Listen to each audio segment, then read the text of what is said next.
আসসালামু আলাইকুম ভিউয়ার্স, আমি মোহাম্মদ আরফার, ড্রাইভিং ইনস্ট্রাক্টর মুসাফা আবুধাবি থেকে। তো অনেক দিন যাবত ভিডিও করা হয় না, আসলে ব্যস্ততার কারণে ভিডিও করতে পারি না। অনেক স্টুডেন্ট লাইসেন্স পায়, লাইসেন্স পাওয়ার পরে চলে যায়, আর দেখাও হয় না। বাট এই সাথে যেহেতু দেখা হয়েছে আজকে, উনি উনি উনি কিছু কথা বলবে, এজন্য ভিডিও অন করলাম।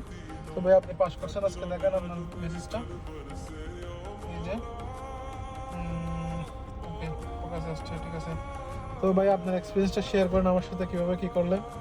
আসসালামু আলাইকুম ভাই, আমি মুজাফা 24 নম্বর থাকি। এই ভাইয়ের সাথে তালিম করে আমি অনেক উপকার হয়েছি। এখন কি আমি অল্প খরচে অল্প টাইমের ভিতরে লাইসেন্স পেয়ে গেছি। আর এই ভাই যথেষ্ট পরিমাণ নিজের মনে করি তালিম করায়। এবার আপনার কত খরচ হয়েছে সর্বোচ্চ, এটা অনেকের প্রশ্ন থাকে। আমার খরচ হয়েছে আপনার 6,600 টাকা। 6,400 টাকা। অনেকের প্রশ্ন থাকে কয় টাকা খরচ হয়, কয়দিন সময়, আপনার কয়দিন সময় লাগছে মিনিমাম? আমার মিনিমাম 2 মাস সময় লাগবে।